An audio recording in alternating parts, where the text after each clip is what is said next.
I've had a very challenging life. I can't say it's not challenging, but it's been rewarding. Okay, I'll give you an exercise, and I know people have been asking for this for a long time. Sit and meditate. Imagine you don't actually do it, but imagine you are holding an orange. Now, of course, when you're meditating, the best way is hands loosely on knees, sitting very comfortably. But imagine you have an orange in your hand. Use smell, use texture, as if you can feel the dimples of that orange sitting on your skin. That is the best way, because when your guides first come forward, they usually leave you with a feeling. Because a feeling is the quickest way to let you know they're there. They don't necessarily show you themselves, because if you believe in incarnation, which incarnation is your guide going to show you? It's always going to be the one you're most comfortable with. As an individual. So as soon as your guide draws close, they're going to give you a feeling. So pay attention to when you do call them close. Pay attention to the feeling that comes with it. I remember my public guide, the guide that's always there whenever I'm in person in real life. It's different for streaming, but if I'm in an audience situation where I've got an audience in front of me and a crowded hall, my guide gives me that feeling of that very first cigarette I have in the morning, where I go a little woozy. And because I've been doing it so long, I know who it is. Because they've all got their different feelings, and I've also visually met the incarnation they want to show me. And we have guides for different purposes. We have guides that come and go throughout our lives for when we need them the most. I always know my heartache guide. They show up whenever I go through a heartache moment, like grief. I've lost people. I'm 58. Just before the COVID pandemic, my best friend passed away. And my best friend was super social. Imagine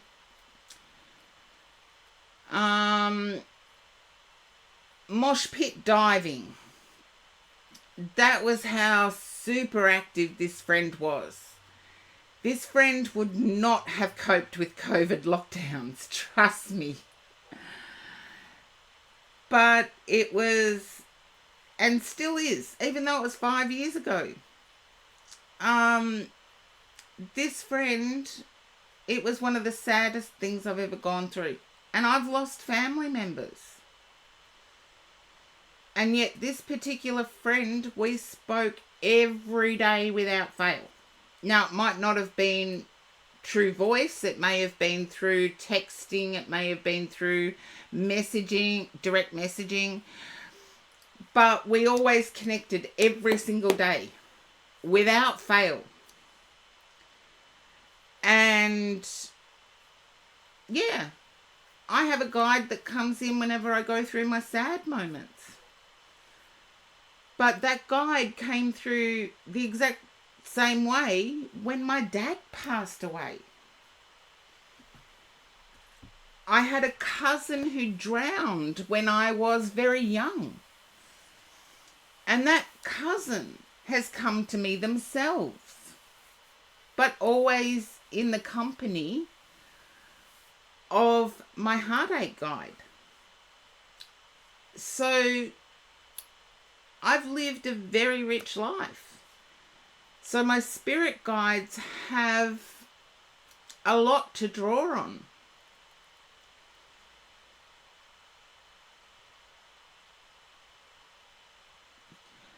And never think, land and history buff, never ever think that you don't have guides.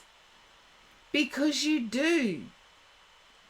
Just because you haven't connected with them yet does not mean they're not there.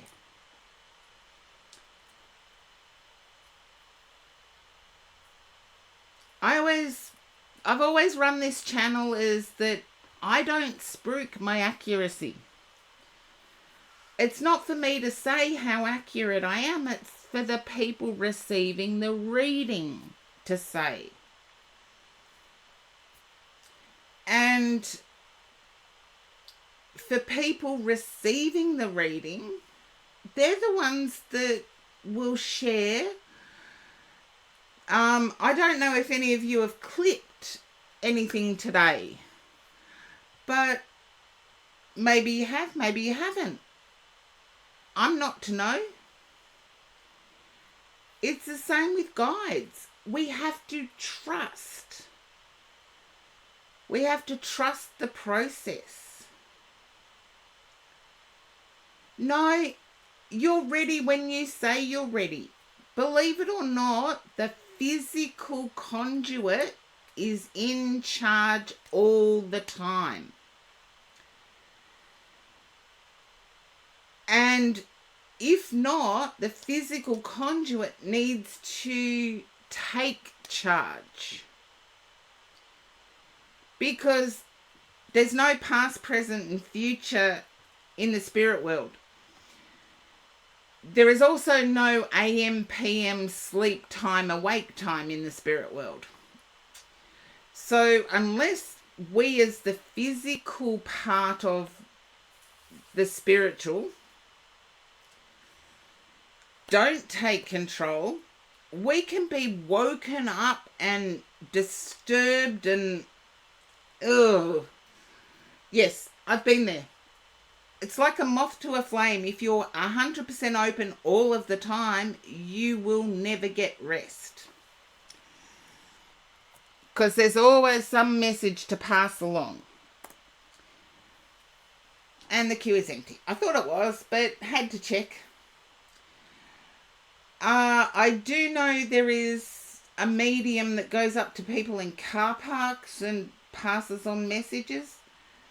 For me, that is voyeurism verging on stalking. It is like utilizing a gift so inappropriately that no one's given this medium permission to delve into a life. And some might argue, oh yes, but the guides gave permission. No, the guides don't give permission in the physical realm. If someone came up to me in a car park, and even if the evidence was spot on, I would say, how dare you? You did not have my permission to delve into my life. You did not have permission to even approach me. Yeah, exactly, Blue Moss Dragon. It does feel like harassment. And yes, you're right, Shadowgate. People could look into make, model of car, run a registration or license check. I don't know how it works in other countries, but in Australia we can run a registration check on a car. And there's a lot of information that comes up on that. So someone putting groceries into the boot of their car, all of a sudden a medium comes up. And it's like, I didn't give you permission to go through my life. My life is my life, and it's pretty private. I will share what I want to share when I want to share it. Not before, not after. And yes, I actually do think it is stalking, but Shadowgate, that's why I make people, even online. This is why I won't read for anyone that's not in the queue. They can beg and plead and do all of that sort of stuff, Shadowgate. Unless they do ! Join, I do not read for them. Because the joining the queue part is the permission to me.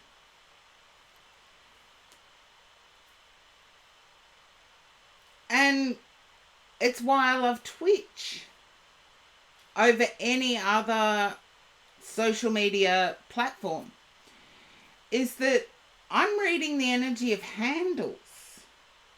Like Blue Moss Dragonette was my very first mod, I believe. No, second. Blue Moss Dragonette was my second mod who volunteered to mod for me ages ago, years ago now, Blue Moss Dragonette. And we don't even know it.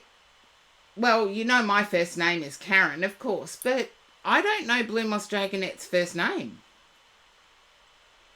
And unless Spirit decide to give it to me or Blue Moss Dragonette volunteers it, I am not even going to ask.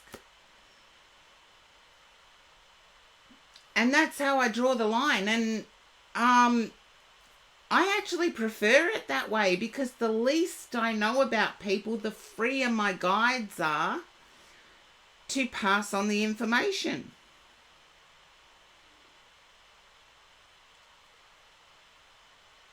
And, you know, when you're just reading for a handle, there's not much information you can get out of the handle.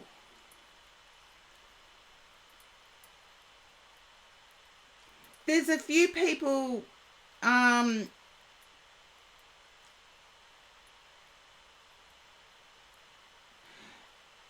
everybody has the, like, I can give you an example. One of my regulars, still a regular now, has got other things going on at the moment. I actually saw their Amazon shopping cart. I didn't see names, I didn't see anything else. But they let me know it was way too personal. So I changed topics. And another person was going through some embarrassing physical, medical stuff. And they let me know. So, fortunately, those two examples, those two people I've picked out, were confident enough to say, if that's what Spirit wants to give as evidence, then go for it. But I'm more than willing and more than open to letting my guides know, okay, TMI.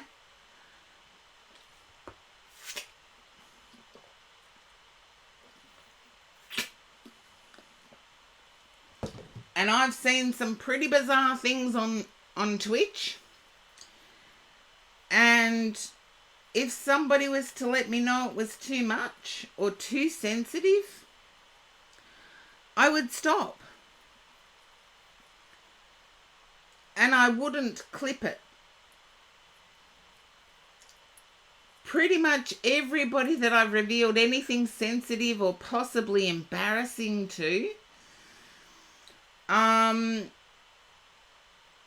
spill the tea without meaning to. If there is something embarrassing or potentially embarrassing, potentially bullying, for example, I would always ask that person if they mind if I clip it. And or ask them if they don't mind, I highlight it. And that has happened where a regular in my stream knew someone who passed in 9/11, and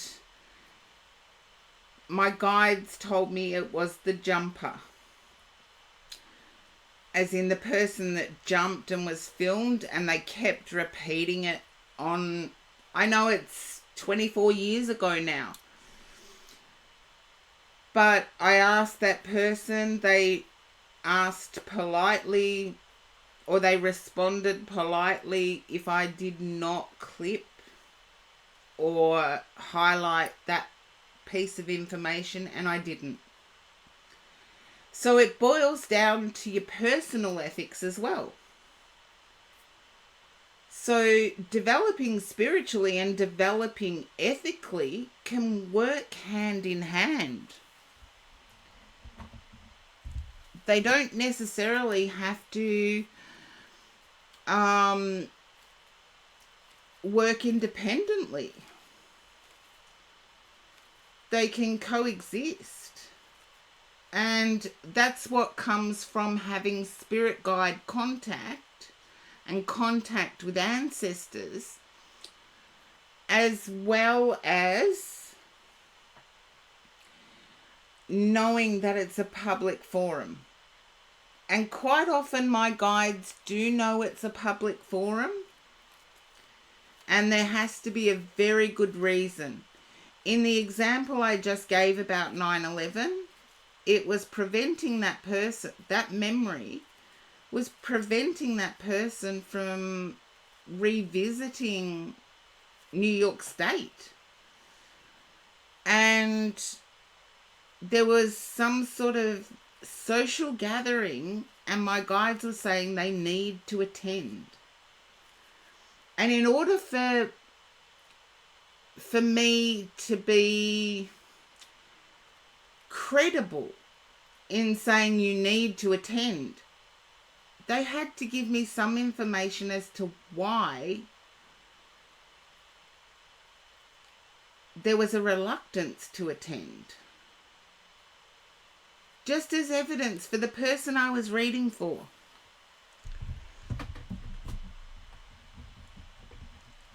And to overcome a fear that big, and a justifiable fear that big, it required some big evidence. So if it is that, I will always ask. Always. And I believe Indigo had totally forgotten about the passing of a sister. And my generation, yes, we paid attention to our ancestral, we had much more of a contact with our ancestral lineage.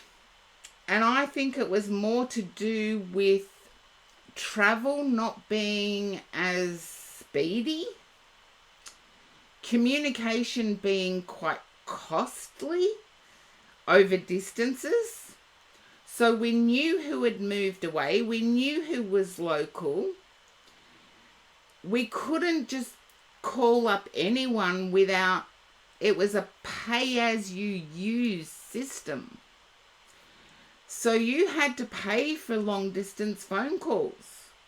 And in my early days, when I was younger, we had to actually book overseas phone calls in advance. So you couldn't just pick up the phone and ring overseas or make contact with overseas. It was called a truncated call. You actually had to book it in advance. And in most cases, pay for it in advance. My home, my family home that I grew up in, did not have a telephone until I was at primary school. And it was like our closest telephone was the nearest telephone box. So, also a TV. I was in grade 3 before my family got a television. Even then, it was a black and white television. So, times have changed a lot. However, we've lost that connection with our ancestral heritage. And people ask, well, what did you do if you didn't have a television? It's like you had conversations with family members. Generations. I'm talking, I knew my great aunts, my great great aunts, my great uncles. I knew cousins. I still do. I still catch up with them. And that's unusual, even in my generation. So there's a lot of factors to think of. But I do think it's important that we look at where we came from. Why do we have certain habits? Sometimes the habits were picked up long before we could even talk. I've often asked myself that question because I was an anti-smoker as a kid. I was the first one to jump up and down and say, oh, you can't smoke, it's bad for you. And yet I became a smoker. Yet I was exposed to it in every way, shape or form before I hit the age of 5. There's a lot of factors. Suspicious username, I've had to close the queue. We're just doing some spiritual discussion to end off the stream.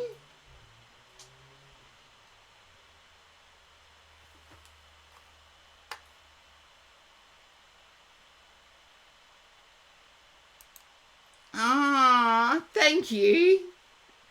Yes, spiritual discussions about meditating, about how's life? Don't ask. No, I'm post-surgery. I'm still recovering, but thank you for asking. The condition I've been diagnosed with is lifelong, no cure, no known effective treatment. So it's something I have to get used to. And it will require at least more surgeries as it goes on. I've got a specialist appointment. I can't preempt anything. There's a specialist appointment coming up this month. And the people that did the surgery fast-tracked that.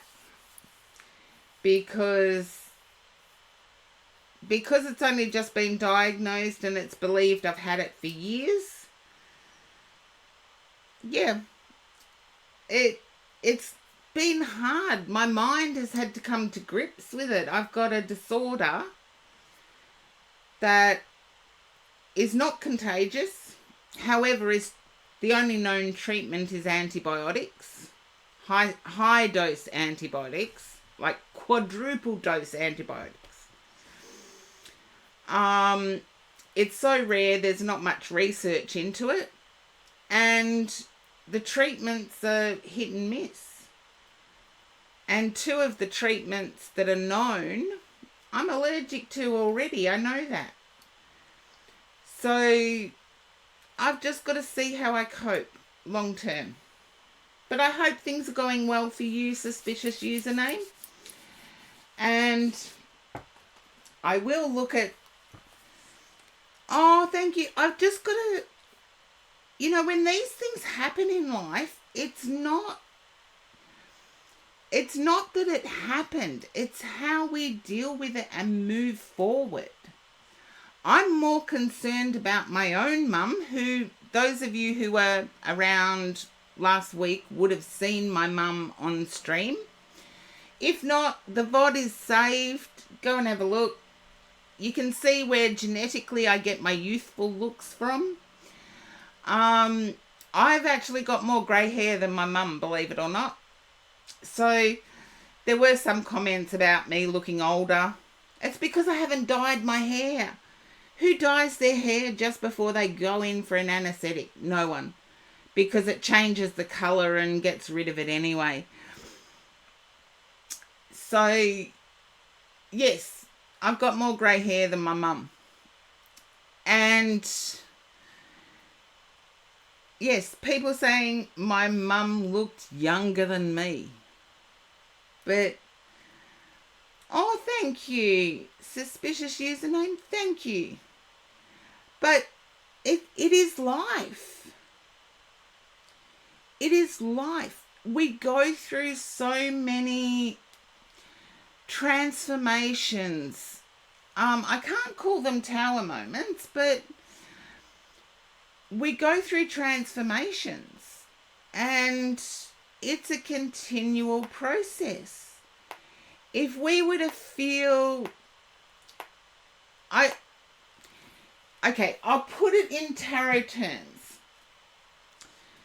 It was like getting a Nine of Swords moment. And yeah, it threw me.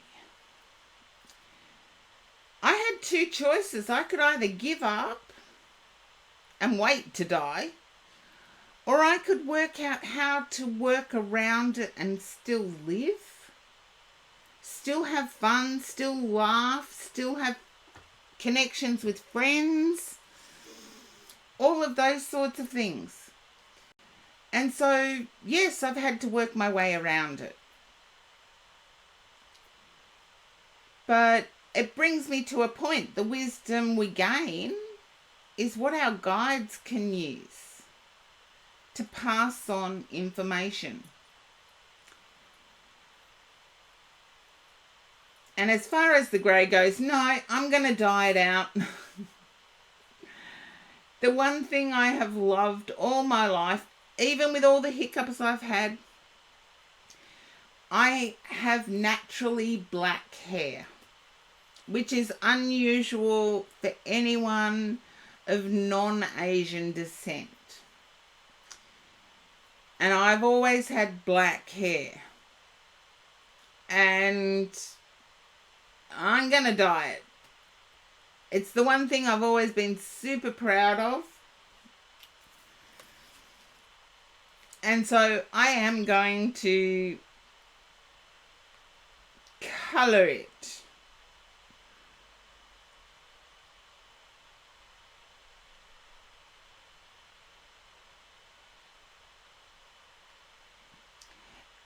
We do choose, thank you, suspicious username. We do actually choose our own path in life before we arrive. And I figure that my life's been the way it is, so I never have to come back. And I'm hanging on to that. It's like, this is my last incarnation. I could be right, I could be wrong, who knows? But I'm going to hang on to that fact while I'm living. I'm going to hang on to it while I'm living. And, yes, it's so I don't have to return. And that is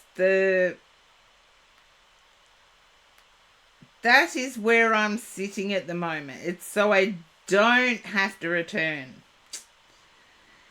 And I've got a streamer that I follow that is doing karma. I'm going to send you there. So give me a second, because it just goes to show that I don't feel it's tarot related, but it could be wrong. I could be wrong.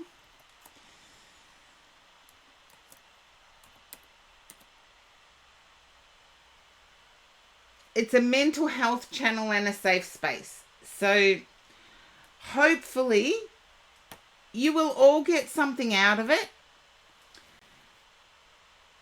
Regardless of what you take away from it, may it be something that blesses your life. And I will be back again next week and hopefully stronger than ever.